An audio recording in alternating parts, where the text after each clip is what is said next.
So this is the communication device that I made for John, a 7-year-old boy with cerebral palsy. So I made this because, it's a low-tech communication device. It's easy to use.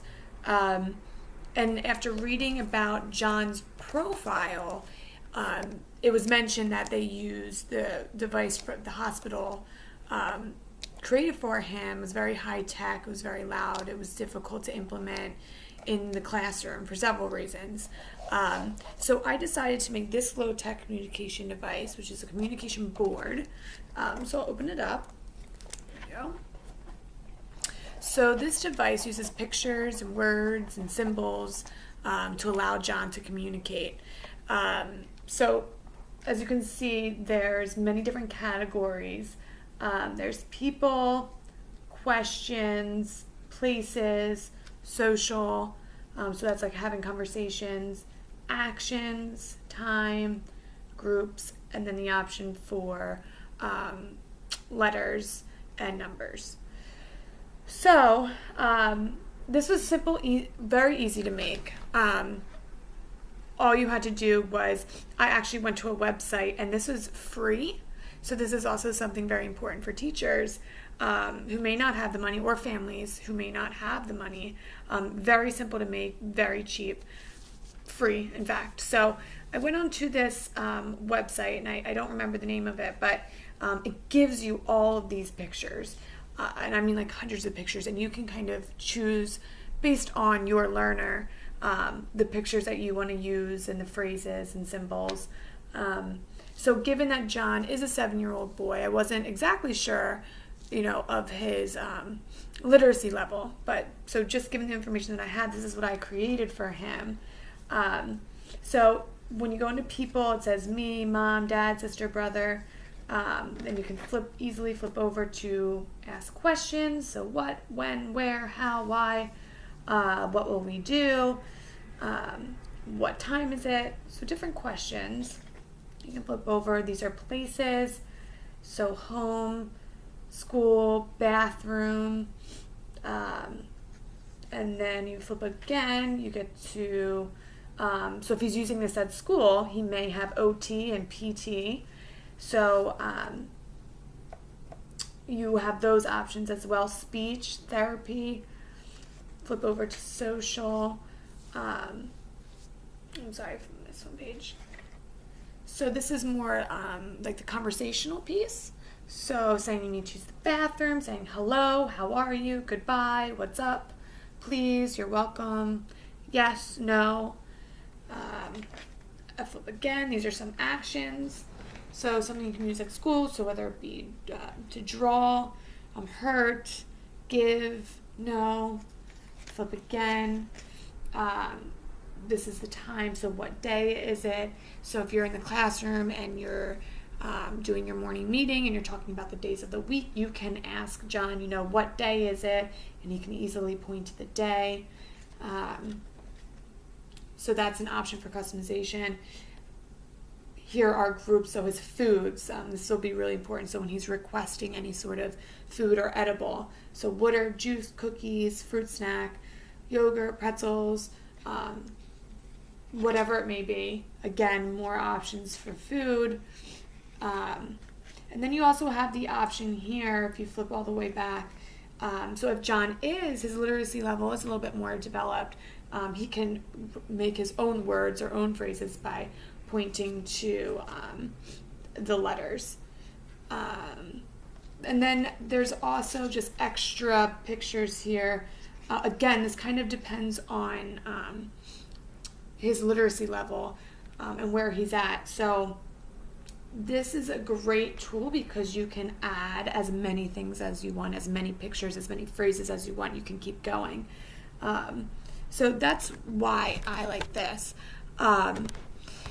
So the communication device that he received at the hospital, as I mentioned earlier, was very high-tech, was very loud, it was difficult to implement in the classroom.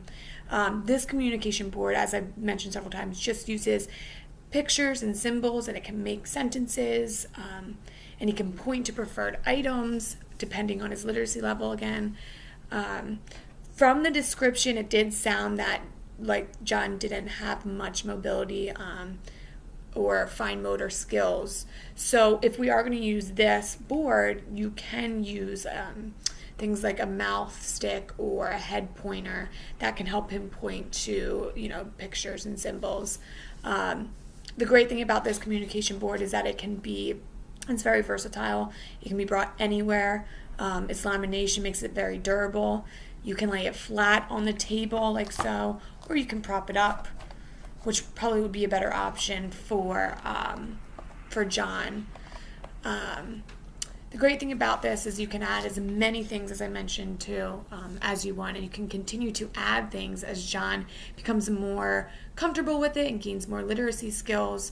If you flip all the way back here, as I said earlier, so I assume that once he does gain more literacy skills, this might be a good option for him, so he can kind of request and make his own words and phrases.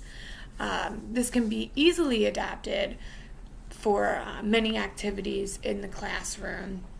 For example, given that John is 7 years old, I would say that he's in about first grade. So if the teacher is reading a book to the class, and I think I added it back here. So this is one of the options for customization or adaptations that you can make. So if given the fact that he's in first grade, if they're doing some sort of reading activity, so you can easily cut out and print and cut out a book, or the book that they're currently reading. Nowadays, they more often than not have the book available online, so you can print them out. So this will make it easy for John to follow along with the story, and you can stop and ask John different comprehension questions. So I might set this up in a better location when it comes to the actual reactivity, but just for example, I'm going to flip to social. If you're asking him some comprehension questions based on the story, you may ask him simple yes or no questions to make sure he's comprehending the text, so he can just point to yes or no if you're doing yes or no questions. Or you can also add your own pictures from the book. So ahead of time, you may want to go through the book, figure out what questions you're going to ask the class, and add those pictures or symbols to the communication device. I think if I flip all the way to the back, I did make the last page blank, so you can add any pictures you want.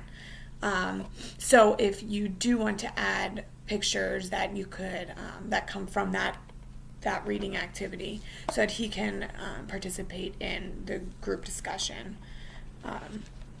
So that's one option. I also added just like a number board, so if you're doing any like basic math facts like adding or subtracting, asking John to point to the correct answer, you can do stuff like that. Again, as I mentioned earlier, if you're doing another activity, like I know in first grade they do a lot of like the morning meetings, so he can participate in those Monday or morning meetings by pointing to the day, the weather, things like that. So all in all, there's many options for customization. It's very simple and easy to use. It can be adapted for almost anything. You can basically print out anything you want and add it to here. And as John becomes more literate and gains those skills, you can continue to add more phrases, things that are on his level.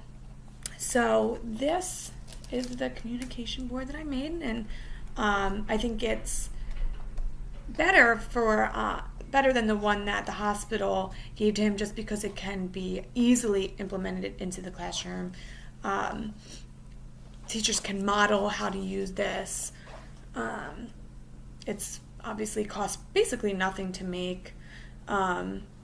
So I think the only thing with John in particular is that he might need some sort of maybe head pointer if he doesn't have those fine motor skills to point. So, yep, that's it.